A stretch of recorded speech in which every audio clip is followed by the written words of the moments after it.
کامران قاسمپور در بازگشت به وزن 86 کیلو موفق شد در مسابقات لیگ پادوبنی روسیه از سد ابراگیم کادیف بگذره.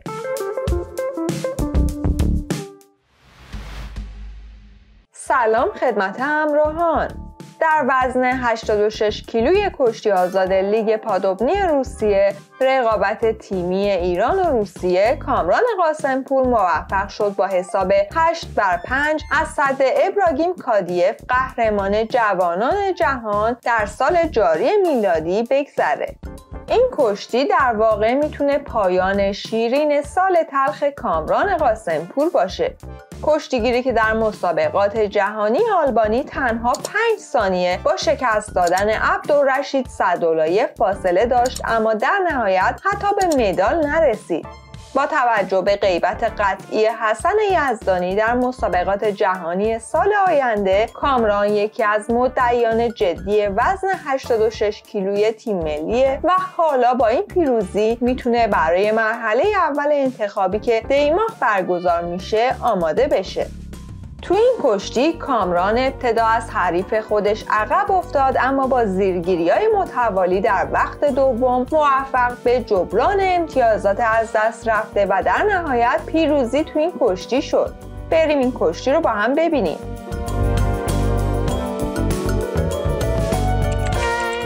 در وقت اول کشتی کامران ابتدا از حریفش عقب افتاد. در ادامه با زیرگیری امتیاز گرفت، اما به نظر می رسید که آمادگی ذهنی خوبی واسه این کشتی نداره. تلاش‌های کامران در وقت اول حاصلی نداشت و دوباره توسط حریفش خاک شد تا در وقت اول با شکست 5-2 به سمت مربیان خودش بره. در اون مسابقات در نیمه نهایی ابوالفضل رحمانی ما رو با امتیاز عالی شکست داد. یکی از استعدادهای خوب و نوخاستگان این وزن است در کشتی دنیا، ابراگیم کادیف.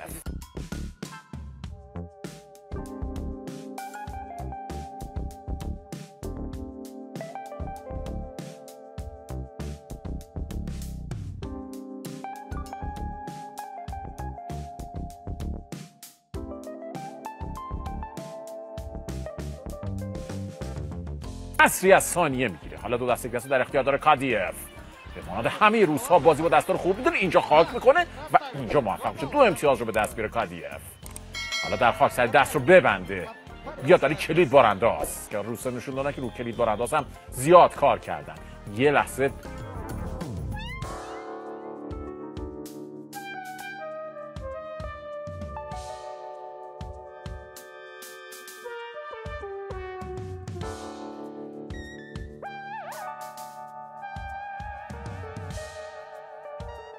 حساب کار 2-0. باز همین کادیف مهاجم کادیف پای کامران از تشک خارج میکنه، یه امتیاز دیگر رو به دست میاره. 3-0.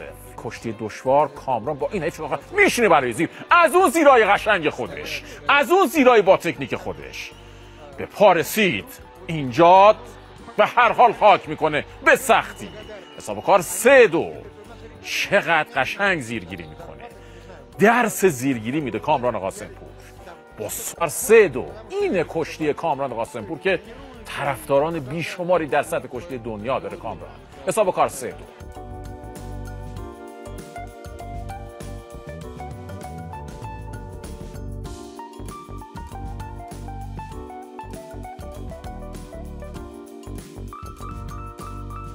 سعی داره سرگرم در اختیار بگیره. باز هم کامران سعی داره که یه لحظه سادو به هم بزنه. کادیف اینجا موفق میشه. یه لحظه 2 امتیاز. بازم سعی دست رو به من تو مایه کلید بانه. امیدواریم کلید بانه اتفاق نیفته. 5-2.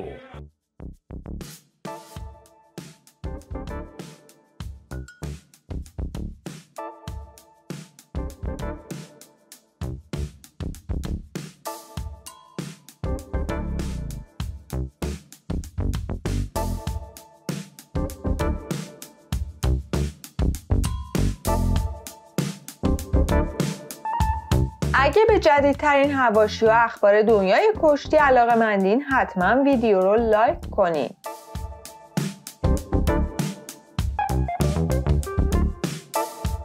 گلادیاتور کشتی ایران در وقت دوم کولاک کرد و با 3 زیرگیری موفق 6 امتیاز کسب کرد تا یه بار دیگه نشون بده که یکی از بهترین زیرگیرای دنیاست.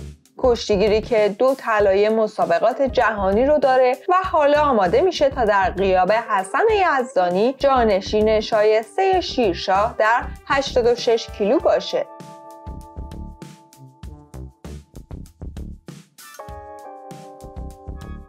با تجربه و میدان دیده کشتی میگیره این کشتیگیر.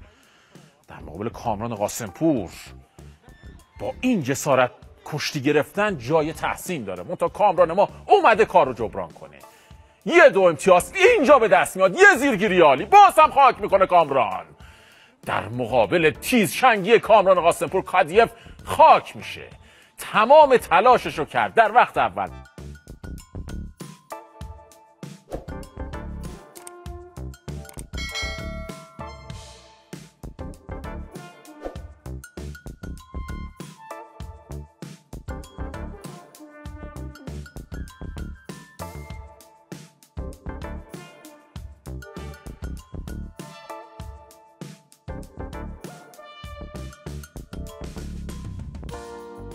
بالا تکنیک مناسب اینجا یه سرش که تعادل رو به هم بزنه. کامران قاسمپور سرگردان در اختیار داره، ببین میتونه دور بزنه یا خیر. به پشت حریف به پا میرسه. کامران قاسمپور به پشت حریف میره و 2 امتیاز دیگر رو به دست میاره.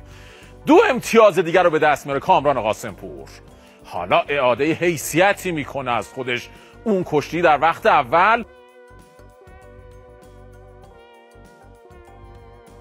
کشتی بلد پیش هست. 43 ثانیه 6-5 خیلی باید با چشمان باز در این لحظات کشتی بگیره. حالا ساعتی که باز هم زیدی کنه کامران قاسمپور خاک میکنه و 2 امتیاز دیگر رو به دست میاره. وقت دوم بدون شک به نام کامران قاسمپور بود. کشتی